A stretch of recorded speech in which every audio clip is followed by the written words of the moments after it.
I can't speak right now. You ever just want to get down on one knee and thank the hockey gods upstairs that Phil Forsberg is a Nashville Predator? Hey everybody, it's Jersey Guy.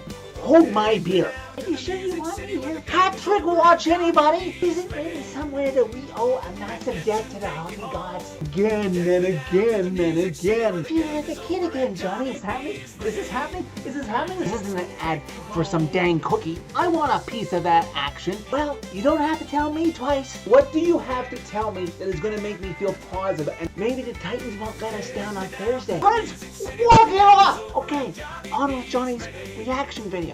Redemption take you home. Everybody ready? I'm still trying to pick up my jaw off of the ground. Everybody's hands go up, way up to the sky as far as you can reach as the Nashville Predators defeat the San Jose Sharks some way, somehow, by a final score of 7-5 Tuesday night inside Bridgestone Arena. Oh my God. The Preds. Okay, let me try to wrap my mind around what I saw tonight. The Preds, who were down in the first period, 3-0, 4-1 after 2, rallied back for the first time, down 4 goals. They scored 6 unanswered goals, 4 of them in the third period, to win this game somehow. 1 goal and 3 assists for Marchie, and 15 saves in a relief appearance for Eustace Ananen. And this will go down as a game for the ages that I hope the Bridgestone faithful stayed until the very end for, and didn't give up and leave to hit a bar or drive home. This is a game that everybody in attendance and everybody who watches it at home who is a Preds fan through and through will want to tell their kids and grandkids about, that they remembered such a classic for years to come. Okay, Preds fans, I can't recap every single goal in its entirety and how it was scored. I'm just going to wear myself out and possibly give myself a heart attack. I'm trying to recover as I do this. I'm going to get the bad first period out of the way and then focus on the good stuff. Okay, in the first period, things didn't start off on the right foot, just barely minutes in, when Maxwell Celebrini scores his first of his career against the Preds. A bad pinch by Justin Barron. Then Roman Josi slow getting back. That kid is going to be something as he grows up and gets stronger. Sharks up 1-0. And then that's followed up 10 minutes later by former Pred Luke Cunnin, who makes it 2-0 Sharks. Oh, but it gets better because barely seconds after that, another former Pred, Mikael Granlund, makes it 3-0. I'm like, really? Really? After all the work this team came together and rallied for each other with the Minnesota game, you're going to let the San Jose game turn into a trap? And the scoring keeps coming because 25 seconds after Granlund made it 3-0, Tommy Novak gets one back. It's like, oh, okay, maybe we can settle things down here and shake it off. And San Jose's young, they're down there with us in the standings, but I think we're still a better team, right? It's under a minute. And I'm thinking, okay, just as long as the Preds can get out of this period down 3-1, we might have something here. Nope, 30 seconds left. Another bad turnover by Justin Barron. Turns it over to Wenberg, who sets up Wallman, who beats Saros. Oh my God, really? Really, guys? 4-1 Sharks after the first period. Eustace Ananen with the relief appearance in the second period to start, which should come as no surprise because this whole team didn't get off on the right foot in the first 20 minutes. And that includes 74. I won't deny that. And just when it looks like it's going to be the worst of the worst, Brady Shea in the box for high, sticking Mikael Granlund, gets his second of the game against his former team. And with the Preds down 5-1, it looks all for naught, that we're just going to sit through this final 20 minutes plus of this game. And I'm going to do another depressed video, but something switched in this team. After Fedor Svechkov made it 5-2 Sharks, a minute later, things get interesting. Puck in the Sharks zone again. Philip Forsberg has it to Alexander Georgiev's right, and he's looking. Georgiev is hugging the post well to see what he can do to stop Forsberg, who's on a goal streak, but that'll come later when he extends it.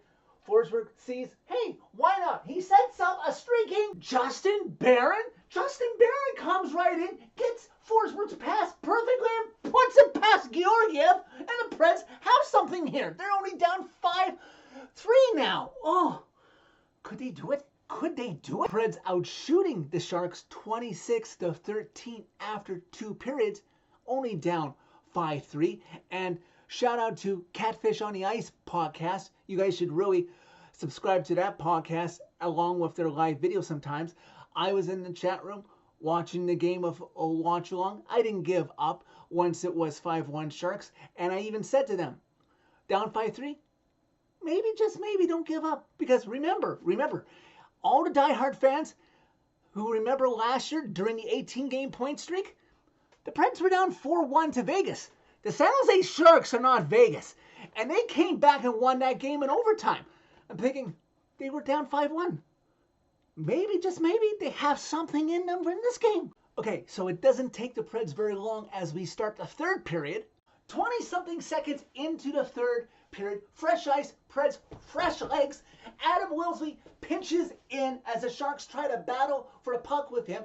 Wilsby keeps it alive, gets it back to a Steven Stamkos, who stretches to keep the puck onside before it can cross the blue line. Stamkos has it, and he gets the puck down to Jonathan Marchessault to Alexander Georgiev's left, and he gets control of it, and he tucks it home. Preds cut the lead down to 1, now down 5-4 to the Sharks. And then, almost 3 minutes later, William Eklund holds Nick Blankenburg, sending the Preds to a power play for a chance to tie it. Preds take up almost the entire power play, but finally, with about 30 seconds left in the Sharks' zone, Preds passing around.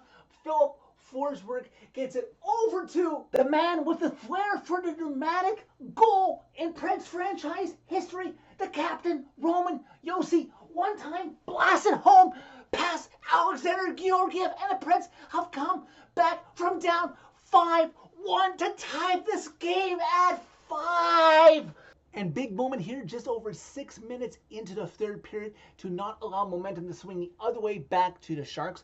Preds in their defensive zone, and Shen has the puck and tries to clear it out, and it looks like it goes straight out, which would be a delay of game. And obviously San Jose's right on the ball to point out to the refs, and the refs are going to assess a delay of game penalty. But Zachary Heroux, who was a little bit ahead of Shen's shot, saw and looked up and is insistent to the officials that it hit the glass before it went out. And if he's correct, that means it's not a delay of game. Because if the glass alters direction, it's not a delay of game. If it goes straight out, yes it is. So Bruno, seeing the play through Zach's eyes, and also Lawrence Filoni, Preds video review coach in the back, telling him so, decides to challenge it. And after a lengthy review, I got stuck watching this on the Sharks feed. They were sure that it was a delay of game. I'm watching this through that feed, interacting and chatting with the Catfish on Ice podcast hosts and other listeners that, and I'm a little bit ahead of them, I'm the first one to know through the Sharks feed that yes, it hit the glass and then went out, meaning the Preds escape having to kill a penalty. This game is still tied at 5 skaters apiece. In retrospect, that moment, big momentum changer. And now, just 8 minutes into the third period, the comeback is complete. A little over 8 minutes into the third period, Tommy Novak over to Nick Blankenburg, who skates out wide. He waits. He has a clear lane. Nobody on the Sharks is challenging him. So he finds a blank space, baby, and puts it in a net past Georgiev. The Preds, after being down 1, 2, 3, 4, 5, 1, have come all the way back like storm chasers to lead this game 6-5. Preds fans trying to calm themselves down, collect their heart rate back down to normal as time ticks away. Under 5 minutes, under 4 minutes, San Jose pulls Alexander Georgiev with about 2.5 minutes left to go. And they get some pressure, trying to maybe get something out of this game. Finally, all of Preds Nation can exhale all at once as, with about 90 seconds left, Philip Forsberg chips out the puck. It's rolling, it goes into the net. Preds can rest easy. They're leading this game now after being down by 4 goals. They're up 7-5. Forsberg's 16th of the season, his 6th straight game with a goal. The clock ticks down, and that will do it. That will do it, ladies and gentlemen. I looked this up as soon as the Preds took the lead. This is the Preds' biggest comeback in franchise history. They have never trailed a game by 4 goals and come back to win. Well, they finally did, and this is the Sharks' second in as many seasons where they led by 4 goals and choked it away. Preds win by a final score of 7-5. What a way to earn your longest win streak of the season, boys. It only took until January 21st to hit 4 games in a row. A part of me was thinking that with 2-3 game win streaks to your name, you would never beat that. Could you just cut down the flair for the dramatics for my beating hard for you? Heck, I can't deny I was entertained. I was thoroughly entertained. Justin Barron, you made up for your 2 bonehead plays in the first period. Way to bounce back later on. Like I said, this game was much more enjoyable watching it with the Catfish on ice, crew, Max, and Chad, rather than watch it all on my own. Chad and Max at Catfish on Ice are awesome at what they do. If you're not listening already, you should give them a try. I mentioned to them as the Preds were making the comeback that I may not have the condition that Mary Lou Henner and others have, which is highly superior autobiographical memory. Got that on the first try. But when it comes to the Preds, I can remember everything. I can remember the low points and the high points, and this is going to go down as one of those high points, guys.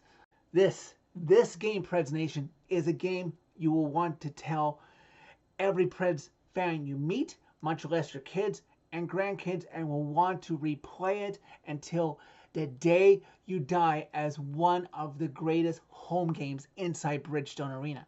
And it's much more enjoyable, obviously, in retrospect, if you watch it in person the whole way through. Underreported fact that I don't want to leave out that even I thought was in danger when the Preds were down 3-0 in this game and down 5-1, that the Preds have continued by coming back to win this game, is they have won 11 consecutive regular season games against the San Jose Sharks. That streak dates back to November 13th, 2021. We'll see if they can extend that streak to 12, because they don't have to wait very long to play the Sharks again, as they will go to the Shark Tank on Thursday night, where you can bet Askarov, I think, should start in that game after Georgiev's meltdown. And this was basically an off night for Saros as he was pulled in the first period. I think Saros will get the start on the road on Thursday and will play a lot better. Preds on a short 2-game California West Coast road trip before they return home the day before my birthday to play the team in a city of where I live. Please, Preds, don't let me down right before my birthday against the team in this city. So that's it for this video. Thank you very much for watching. As always, I hope you've recovered well after that epic third period comeback. Click like if you liked this video. Click subscribe if you really liked it. You can find my social media as always and interact with me maybe during another Preds comeback down the road by clicking on a channel name. Tell all your friends about Predemption. And Preds Nation, this comeback tonight we'll remember forever.